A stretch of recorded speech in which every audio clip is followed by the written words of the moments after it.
women in history I'd never heard of and wouldn't be surprised if you haven't either. Today, let's talk about Pilita Corrales. Pilita Corrales was born in August 1937. In the Philippines, she's remembered as Asia's Queen of Songs. But she was also a woman who endured things that no woman ever should.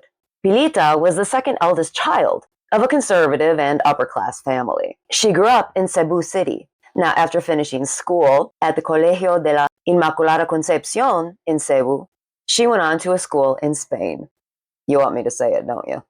Okay, that one was the Colegio Mayor de Padre Poveda. Hopefully it doesn't sound as bad as I feel like it did. Anyway, so that was 1955, and she was one of the first Cebuanos to do it. Unfortunately, her father passed away in 1956. Her mom couldn't support the family on her pension. So, Pilita went home, where she studied to be a secretary. But the universe had other plans for her. And despite the pain of losing her dad, Pilita later said that if he hadn't passed away, she would never have become what she became. See, because in 1958, Pilita was in Australia, working as a magician's assistant. But it wasn't long until people started noticing that she was unparalleled for her individuality and charm as a singer. Her intimate, romantic, and delicate voice, which carried songs in English, Spanish, and Filipino. She became a regular on Australian TV. The following year, in 1959, Australia's Astor Records snatched her up, and she recorded a hit single, Come Closer to Me. She was officially one of the first women, and the first Filipino, woman or man, on Australia's pop chart. That song later appeared on a compilation of her songs, where she was billed as one of the grand dames of Australian radio and television. By 1960, she was considered the most popular vocalist on live TV in Melbourne. Today, there's a street in Australia named for her. So in 1963, Pilita was back home, this time in Manila, pursuing a career in the Philippine music industry. Her first success came when she hosted a radio show, La Taverna. She sang in Spanish and played guitar.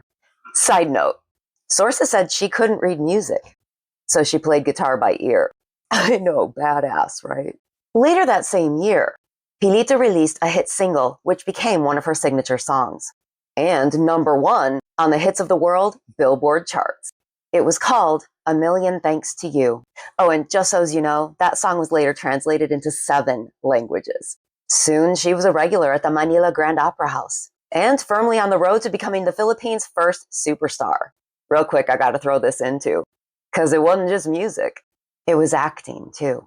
In the 1960s, she appeared in at least 10 films, mostly musicals, but sources said she was great at comedy too. In 1965, at the Philippine Citizens Awards for television, Pilita won Best Female TV Performer. Oh, and she had her own show, An Evening with Pilita.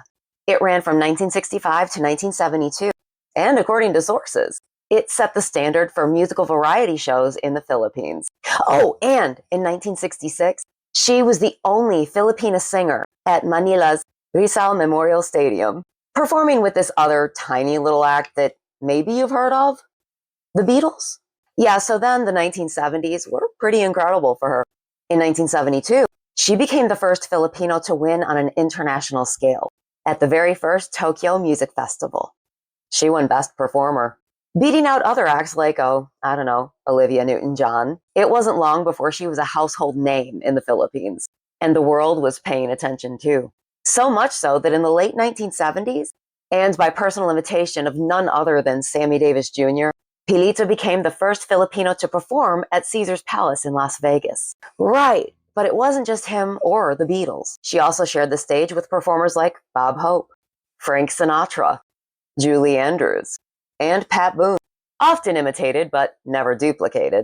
She was known to sing in 4 languages: English, Spanish, Tagalog, and Cebuano. Well, and for her signature backbend when she was belting out those notes. No one could or ever will do it quite like her. She was, quote, a legendary beauty with a signature bouffant hairstyle. And over the course of her career, she recorded more than 135 albums, charting more than 100 songs. She received several awards and recognitions.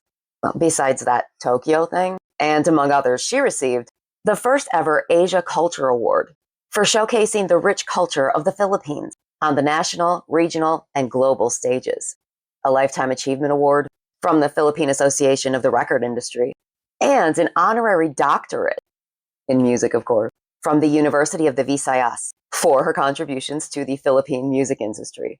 Later in life, she was a judge on X Factor Philippines, a judge on Philippine Idol, and represented the Philippines in the first Asian Idol held in Indonesia. She had a career that spanned 7 decades. Okay, but what about her personal life? Well, sources said that she loved Filipino snacks and would keep them in her vehicle. Oh, and she loved jelly beans too. That's some of the fun stuff. But life was serious too. Pilita loved being a mother to her 2 children. She was known for her elegance, kindness, generosity, selflessness, and humility. And yet, Pilita suffered too. See, because in a 2017 interview, she admitted she had been the victim of domestic violence. Her partner had viciously beaten her for a decade. She blamed alcohol and said that once he'd had even a drop, she began to pray. Once she lost her voice because of what he did.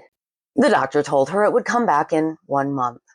She remembered another occasion when she performed on stage with a bleeding ear because that piece of shit hit her with a telephone. In that and other interviews, she couldn't explain why she stayed. She said she asked herself, why didn't I just walk out and run? She admitted that one reason was that she feared being alone. But she also said, if it ever happened again, she wouldn't stay for even 1 hour. Pilita Corrales passed in her sleep in April 2025, a cultural icon who left an indelible mark on the world. In May of 2025, President Ferdinand R. Marcos Jr. posthumously awarded Pilita the Presidential Medal of Merit for her, quote, humility and passion, which shaped Philippine music and culture. Further, she introduced and glorified Filipino music on the international stage.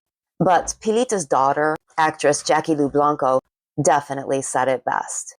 A million thank yous will never be enough.